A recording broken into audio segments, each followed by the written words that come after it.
I apologize for any background noise. Chapter 8. Scipio's Answer. When Prosper and Riccio finally returned to the Star Palace, Bo immediately came rushing to greet them, and so, for the time being, they did not tell the others about the detective who had delayed them. But the long wait was quickly forgotten anyway when Prosper pulled the money from his jacket that he had wrangled out of the red beard. They sat around him, lost for words, while Riccio, who passed around the remaining pastries, recounted in great detail how Prosper had coolly held his own against Barbarossa. And anyway, Riccio declared as he came to the end, the fat liar doesn't dye his beard after all. So I get 3 brand new comics from you, Hornet. You haven't forgotten about our bet, have you? About 2 hours after Prosper and Riccio's return, the bell at the entrance rang, and the thief lord was at the front door, just as he had promised. And, for once, he had arrived before the moon was already high above the roofs of the city. Of course, Mosca opened the door without asking for the password and earned himself a terrible telling off. But when Bo came running excitedly toward him, Barbarossa's wad of money in his hands, even Scipio was silenced. He took the money with an amazed expression and counted every single note. Well, what do you say to that? You look as if you've seen a ghost, Mosca teased. Now you can tell Hornet to buy some paint for my boat. Your boat? Sure, of course. Scipio nodded absentmindedly before turning to Prosper and Riccio. Was there anything Barbarossa liked especially? Yes, he was really taken by the sugar tongs, Riccio answered. He said you should bring him more things like that more often. Scipio frowned. The sugar tongs, he murmured. Yes, they were probably quite valuable. He shook his head as if he wanted to get rid of the troublesome thought. Riccio, he said, go and buy some olives and spicy sausage. We've got to celebrate. I haven't much time, so hurry. Riccio quickly stuffed 2 of Barbarossa's bills into his pocket and dashed off. When he came back with a plastic bag full of olives, bread, pepper red salami, and a bag of mandorlati, the chocolates wrapped in colorful paper that Scipio liked so much, the others had already spread the cushions and blankets in front of the curtain. Bo and Hornet had gathered all the candles they could find, and their flickering light filled the movie theater with dancing shadows. Here's to a few carefree months, Hornet said once they had all gathered in a circle. She poured grape juice into red goblets Scipio had brought back from one of his previous raids. Then she raised her glass to Prosper. And here's to you, because you got the red beard to part with all that money. It usually sticks to his fat fingers like chewing gum. Riccio and Mosca also raised their glasses. Prosper didn't know where to look. Bo, however, leaned proudly against his big brother and put one of the kittens that Scipio had given him on his knee. Yes, here's to you, Prop, Scipio said, now also raising his glass. Herewith, I name you my chief loot seller. However, he found the wad of money with his fingers, I'm thinking that it might be wise to take a break after a raid like this. For a moment, he fell silent and then added, a thief should never become too greedy, or he'll get caught. But you can't stop. Not just now, Riccio pretended not to notice Prosper's fierce warning glance.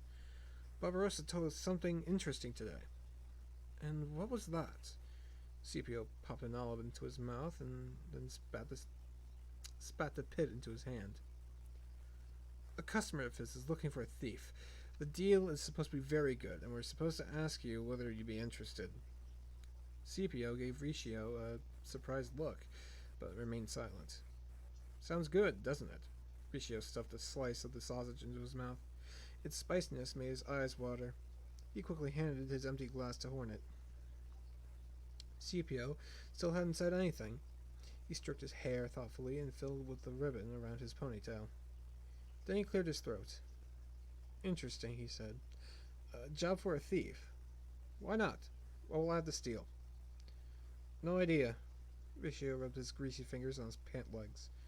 Not even the Redbeard knows anything about it yet. But he seems to think that the thief lord is just the man for the job. Riccio grinned. The fatso probably imagines you're a huge guy with a stocking on his head who creeps around the pillars of the Doge's palace like a cat. Anyway, he wants a quick answer. Sorry, just moved my legs. They all looked at Scipio. He just sat there and toyed with his mask. Lost in thought, he stroked its long, bent nose. It was so quiet that you could hear the crackle of candles. Yes, that is indeed quite interesting, he wondered aloud. Yes, why not? Prosper watched him uneasily. He still had that feeling that something dark and threatening was moving in on them. Trouble and danger. Scipio seemed to read his mind. What do you think of all this, Prop? He asked. Not much, Prosper answered. I don't trust Barbarossa. He could hardly say, because I don't think much of stealing. After all, he lived on Scipio, being a master of it. Scipio nodded. Just then Beau, of all people, let Prosper down. So what? He said. He kneeled next to Scipio, his eyes shiny with excitement. It'll be easy for you, won't it? Right, Sheep? Scipio had to smile. He took the kitten out of Beau's arms and placed it on his lap, stroking its tiny ears. And I'll help you. Beau moved even closer to Scipio. Right, Sheep? I'll come with you. Beau, stop talking such complete nonsense, Prosper shouted at him. You're not going anywhere, is that clear? And you're definitely not going to do anything dangerous. You bet I will. Beau made a face at his brother and folded his arms defiantly. Scipio still hadn't said anything. Mosca smoothed out one of the colorful mandolari. There we go. That's. I'm back, new to tea. Well, welcome back. I hope the tea is to your liking. And if not, I can't do anything about it. Okay. Just double checking I'm recording.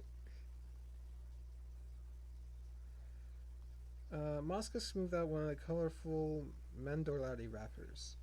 Riccio pushed his tongue through the gap in his teeth and kept his eyes fixed on Scipio. I agree with Prosper, Hornet said, breaking into the silence. There's no reason to take any more risks. We've got enough money for now. Scipio examined his mask and poked a finger into one of its hollow eyes. I will take the job, he said. Riccio, you'll go to Barbarossa tomorrow morning and give him my reply. Riccio nodded. His scrawny face beamed all over. And this time you'll take us along, won't you? He asked. Please?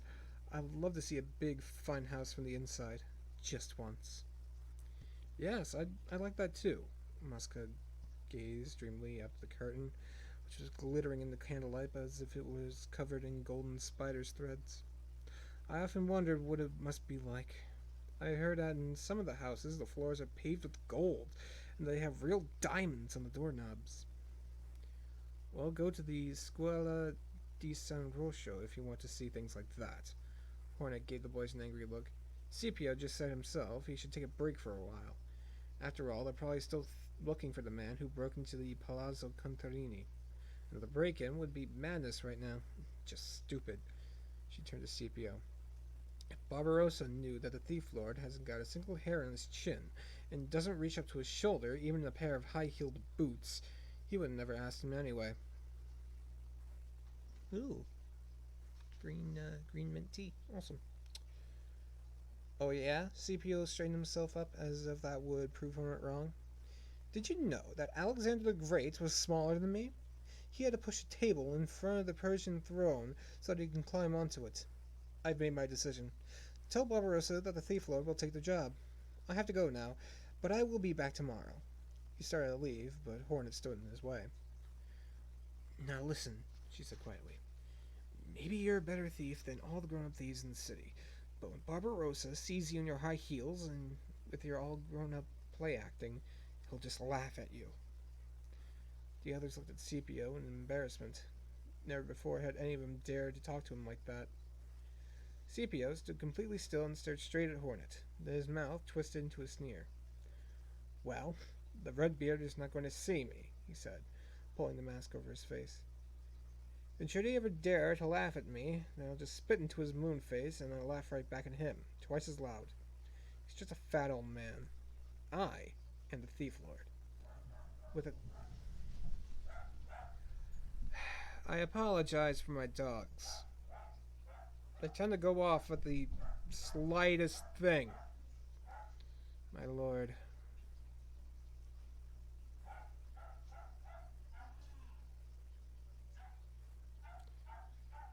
Hold on. I'm going to turn down the mic here just so that they can't. There you go. I think we're good. If that was too distracting, I'm sorry. But I'm not going to read that again. Where did I leave off?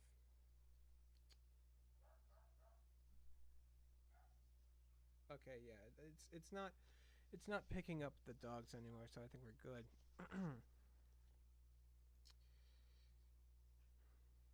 I am the Thief Lord. With a sudden spin, he turned his back on Hornet and stalked off. I'll be quite late tomorrow, he called over his shoulder. Then he was swallowed by the shadows.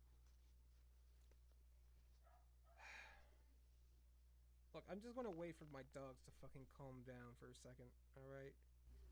Maybe take a little bit of a break. Yeah, I think that's what I'm going to do. So, I'm just going to. Oh, wait a second. I think they're done. I think they're done. Okay, whatever. It's so hard working out the schedule because it. Yeah, I'm not going to get into specifics of that. But either way, I apologize profusely for all the background noise. There's literally nothing I could do about that. Well, I could do something about the tank water, but I can't do anything about the dogs.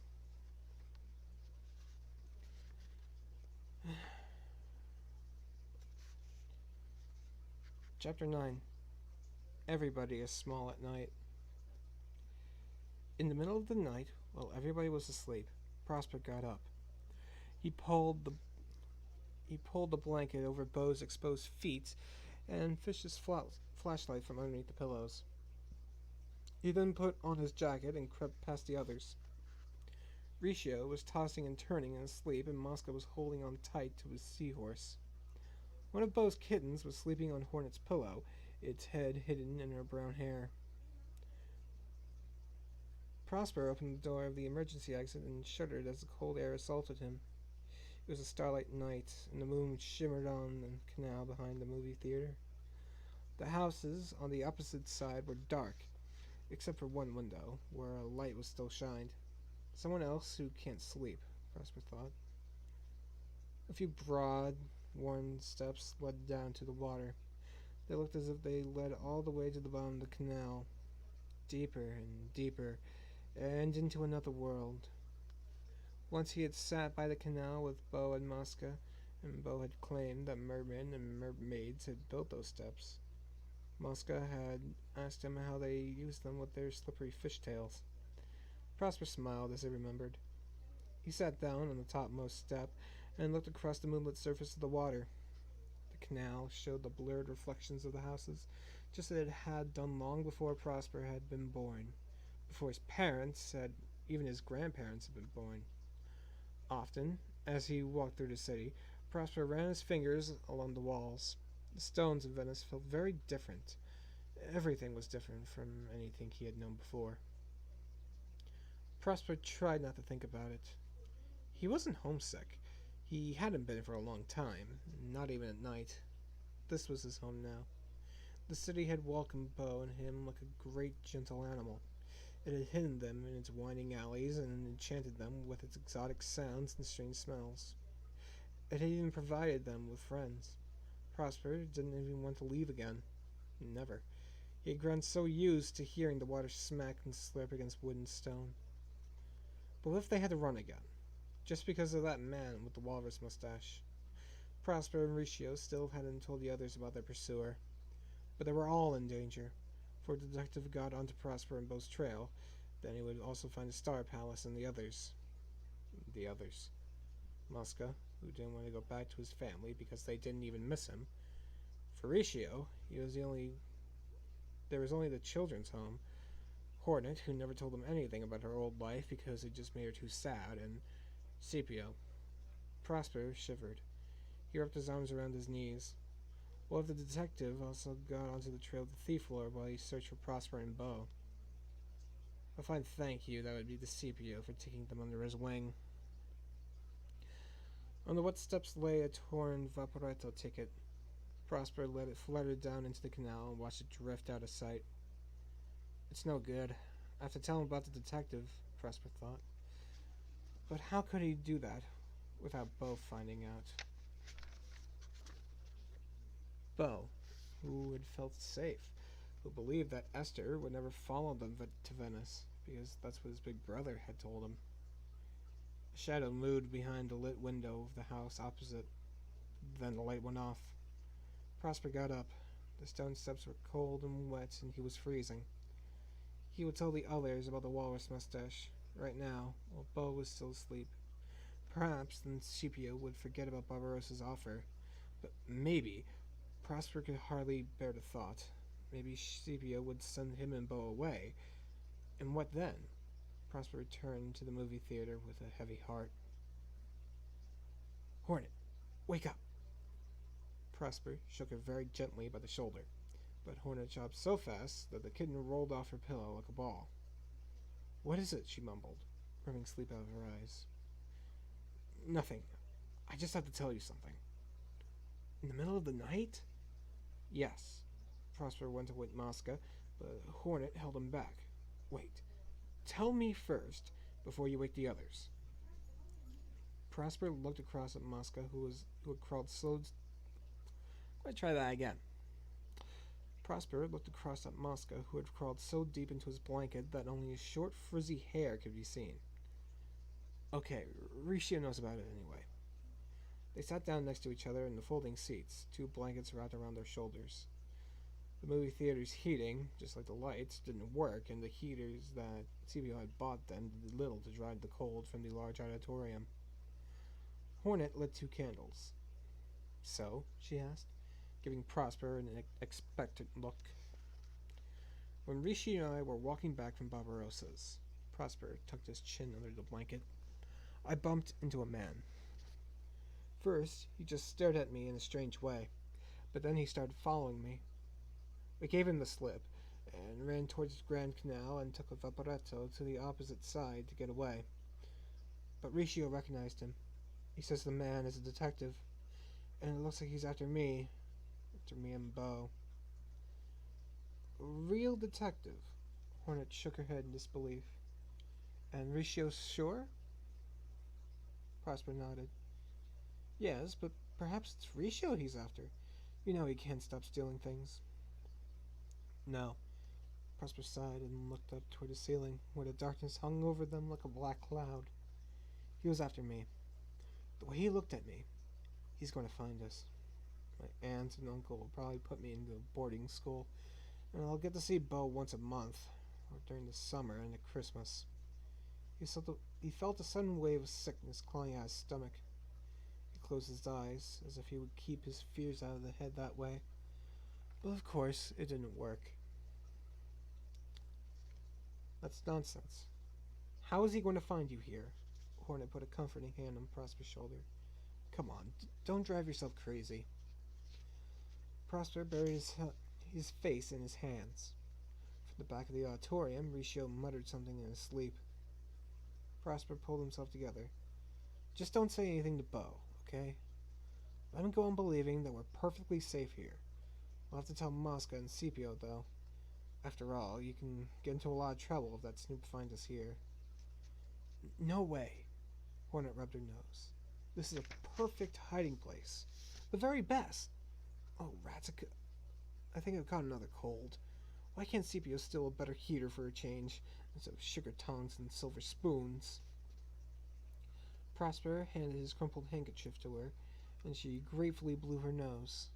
I'm allergic. Okay, do you.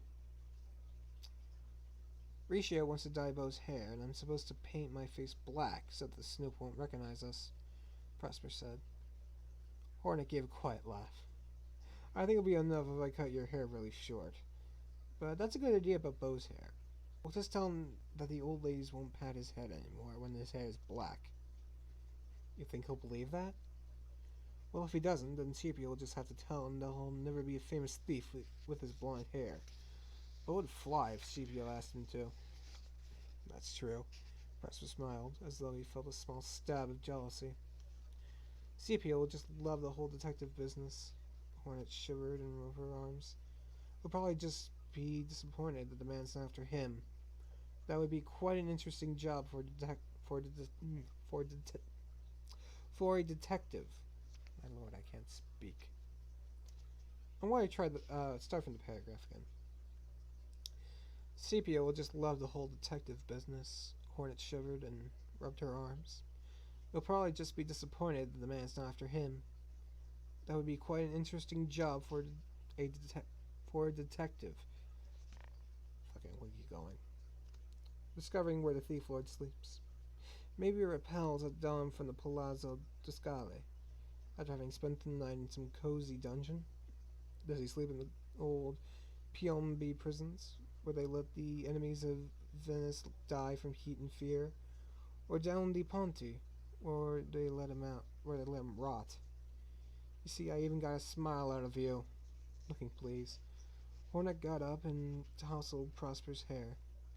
Tomorrow you'll get a new hairdo, she said, and I'll stop worrying about that detective. Prosper nodded. So you don't think, and he asked hesitantly, that we should leave, Bo and I? Pigeon poop. Hornet shook her head impatiently. Why should you? The police have been looking for the police have been looking for Riccio forever. And have we thrown him out? No. And what about Scipio? Doesn't he put us in danger with his ever more crazy raids? Hornet pulled Prosper from his seat. Come on, let's go to sleep, she said. God, the noise Muska makes with his snoring. Prosper undressed again and crawled underneath the blanket next to Bo, but it took a while before he could finally fall asleep.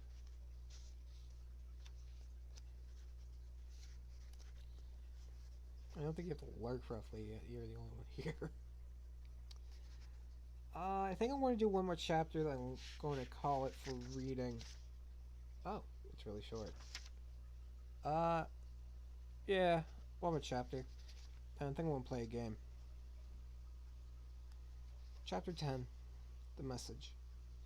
The next morning, Riccio went to Barbarossa to give him the thief lord's answer, just like Scipio had told him. He accepts? Good. That'll please my customer, the red-bearded said with a half-satisfied smile. But you'll have to be patient. It won't be easy to get a message to him. He hasn't even got a telephone. For the next 2 days, Riccio returned to Barbarossa's shop in vain, but on the third, the Redbeard finally had the news that he'd been waiting for. My customer wants to meet you in the Basilisa? Okay. I want to try that again for the... My customer wants to meet you in the Ballasicia San Marco, Barbarossa explained. He was standing in front of the mirror of his office, snipping away his beard with a tiny pair of scissors. The conte likes to be mysterious, but there are never any problems business-wise. He's already sold me some very nice pieces, and always at a fair price. Just don't ask him any nosy questions, understood? He wrapped the scissors in a pair. He swapped the scissors for a pair of tweezers. The conte? Riccio asked, impressed. Does that mean he's a real count or something? Indeed it does. I just hope the thief lord behaves accordingly. Barbarossa looked very self-important before plucking a hair from his nostril. Once you meet the conte in person, you will see that there can be no doubt as to his distinguished ancestry.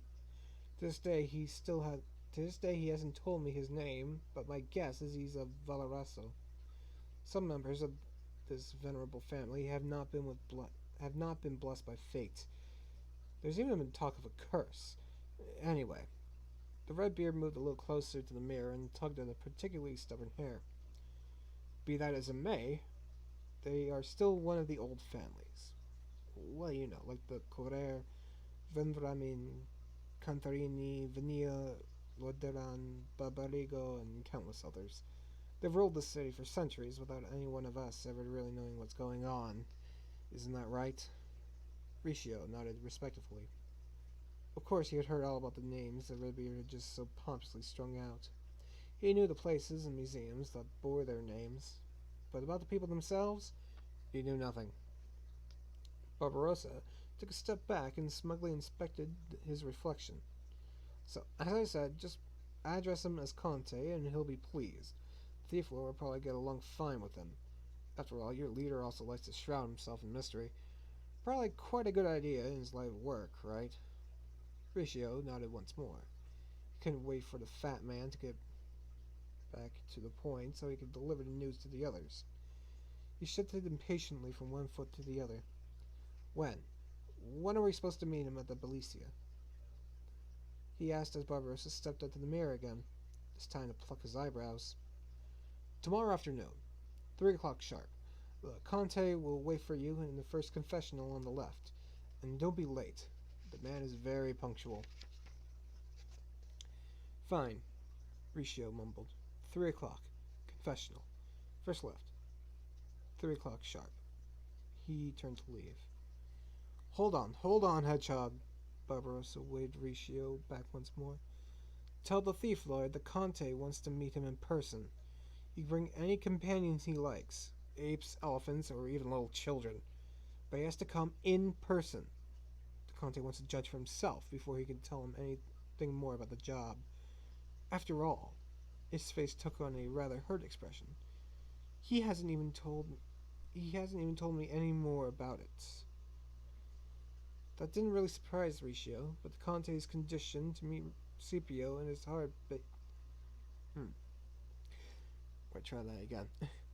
That didn't really surprise Ricio, but the Conte's condition to meet Scipio made his heart beat faster. That, he stammered. See, the thief lord wouldn't like that at all. Well, Barbarossa shrugged his fat shoulders. Then he won't get the job. Have a nice day, boy. Same to you, Ricio muttered, poking his tongue at Barbarossa's back before making his uneasy way home. Alright, that's going to be, of course, pop outs. Anyway, that's going to be it for reading tonight. For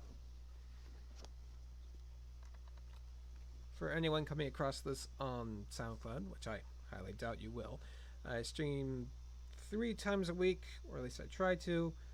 Twitch channel, probably somewhere in the description. Also, Twitter, because you'll get announcements if I decide, hey, I'm not going to do this tonight. Or, you'll get announcements that I will do it tonight. So, yeah. Anyway, thanks for listening. And I'll be right back.